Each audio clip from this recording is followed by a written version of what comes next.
greatest entertainer I've ever saw was Michael Jackson. I never saw anybody, and we were friends too. I did his 50th birthday party. I took him to church one time. You know, when he got in trouble, he asked me to take him to church. I took him to Chip Mary's church, Episcopal AME church out in Crenshaw. Took him to church. I still got all them pictures, man, and he's an interesting guy. I went to pick him up for church, and he was staying at the Beverly Wilshire Hotel, and he was tired of driving from Neverland down to Court because it was too far. So he bought the entire top floor of the Beverly Wilshire Hotel, had it gutted and remodeled for him and his kids, and he had just all types of shit in the hotel. On the came to the elevator to meet me, he was on a moped. And he had another moped there. So we rolled down the hall on some mopeds. I'm a little bigger than Mike, so I felt like an idiot. We get in the room, and we're getting ready to go to church, and Mike goes in there to get dressed. And he comes out, and you know how Mike dressed. I said, hey man, where the is your suit? This is what I'm wearing. It's a military outfit with a one stripe on one pants. He had a bar. He looked dressed like Captain Crunch. We going. You're so funny. What the we need a suit. This is a black church we're going to. We wear suits. This is all I have. You like it? No, you look like the Nutcracker. So,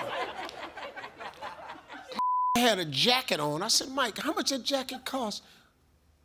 Wasn't that expensive? I said, I never said it had real gold on it. I said, how much that jacket? 20,000? Oh my God. Oh, 20,000. Can I have it?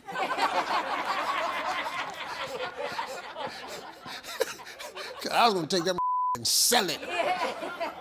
But he was a good guy, man. He's a good dude, man. Funny as hell, man. Really smart guy. This dude had that other kind of money. Who bought a giraffe? Who the got giraffe money? Who do you call to buy a giraffe? I don't even know the number.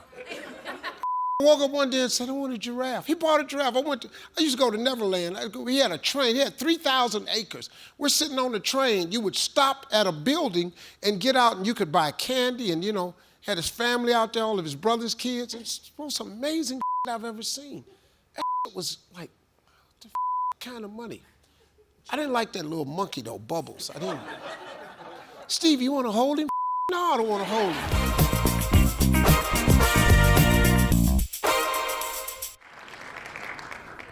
I got 7 kids and 7 grandkids. You know, I thought I was through.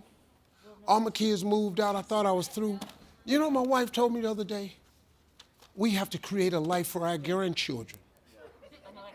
Who the said that? I made a way for their ass. Now I got to make a way for their kids, too? This is Well, Steve, remember, to whom much is given, much is required. Okay, well, ain't I gave the kids everything? Where they requirements at? I said, I told my kids, I said, listen, man, y'all might as well understand this. When me and your mama die, when you come to the reading of the will, it's gonna be some shocks. Because I'm telling you right now, me and your mama is spending 85% of all the money I'm making. We're spending 85%. I promise you, I'm not leaving tens of millions of dollars. I'm not doing that. For what? I'm not leaving none of that. The grandkids gonna have a little college account so they can go to school. I'll give them a little bit of money when they turn 25. That's the plan. After that, man, you gotta get your ass out here and hustle. I'm not leaving you 100. I have a friend of mine who's a billionaire. Each one of his kids is in his will for $500 million apiece. Each one of his kids. He got 3 kids. He's already carved out $500 million for each one of them. I said, Steve, what are you leaving your children? Not $500 million. Well, what do you think a good number is? I was thinking about like 50. Well, 50 million is a good number. No, 50,000. 50 million? Buying airplanes and at my funeral. No. 50,000. Start yourself a little t-shirt business.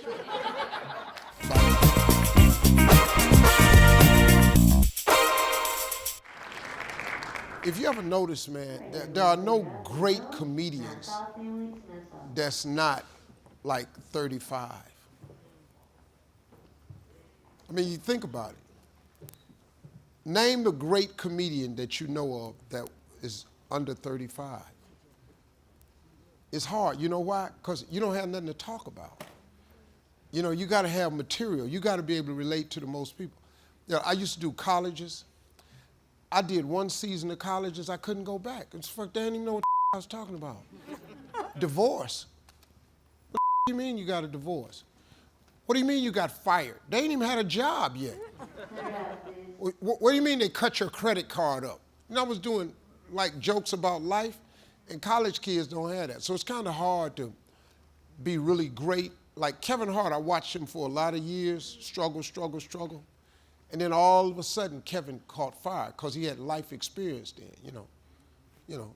Like I was with him the other day, we was talking, he said, I saw him somewhere, he said, damn, Unc, you getting old. You look old. I said, well, you keep driving off cliffs, you ain't gonna ever get old. So.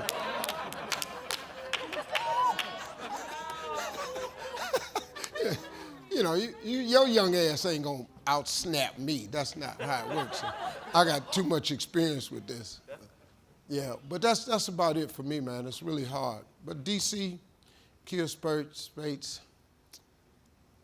I know some guys that didn't get this dude named Rod Man. Very funny, never got. Earthquake never really cracked the big time, but Earthquake, when you go see him live, oh my God, you vomit. You just vomit. Earthquake. Earthquake could have been one of the kings, man. One of the kings of comedy. It was a couple people we were going to consider, but like now, you know, the dude is Dave Chappelle. Dave Chappelle is that dude, man, because he's free. But if you're like a politically correct person or sensitive, Dave Chappelle is not for you. You don't see, he's not for you, is he? He's just too much. I understand. He's too much. And when I was growing up, it was Jonathan Winters, Red Skelton, Jackie Gleason, oh man, Red Buttons. But, you know, that's who was on TV when I was a kid. You know, that's who I saw. George Carlin. That's who was on TV. And then when Richard Pryor came along, that was it. That was it. Greatest I ever saw. But Jackie Gleason was funny, man. I wanted to be him so bad. Jackie Gleason show, he used to come out there, sit in that chair with that glass of scotch, smoking a cigarette. I thought that was the coolest. I was 13, man. I got me a cigarette one time and lit it and was sitting on the porch with a Coca-Cola, acting like I was Jackie Gleason. My daddy out of me. Never smoked a cigarette since.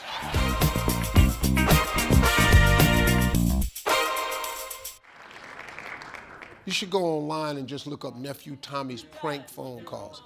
I mean, man, you'll die laughing, man. He's been doing them for years, and it's one of the most popular segments. It's some stuff on there. You should look up this one called Leonard in the Closet. It's called In the Closet. That's one of my favorites. But they call it Leonard in the Closet. It might be just In the Closet, but he called this guy's house, and this old black dude that was getting dressed for work. And he told the black dude that he said, hey, listen, I need your help. So dude called, who is this? And he said he was like this lady's nephew. Oh, I know her. What's wrong? Shh, they gonna hear you. Who gonna hear me? So my nephew's going, they in the house. They in the house. So the old black dude going, who in the house? Shh, they gonna hear you. It's some people in here. They done broke in. They trying to kill me. He said, oh, Lord. Give me your address. I'm gonna send the police around there. Don't call the police. I got some stuff in the house they don't need to see. Oh, what you got in the house? That's probably why they broke in. So, this goes on for 15 minutes, and he's telling this old black dude that he needs. So he finally tells the old dude, I need you to come around here and scare him. You want who to come around here? I need you to come around here and scare him. Man, you must be out your mind. I ain't coming to your house scaring no body. That's why they in there trying to kill you. I ain't going over there and getting my ass killed. You got to help me. Shut your mouth before they hear you. It's one of my favorite pranks, man. He's got probably 400 of them, but you can buy them at Walmart. It's hours and hours of gut-wrenching entertainment. It's absolutely good. It's clean, they bleep it out so you don't have to worry about the kids. But they have the uncensored ones too, which is the ones I listen to. Because I get the ones before we put it on the radio. But if you just want to laugh really hard, Nephews Tommy's Pranks phone calls, and it's hours of entertainment. It's great to have in the car on the way to work, kill some time. I don't make $1 off of it, so I don't know why I'm promoting it so bad.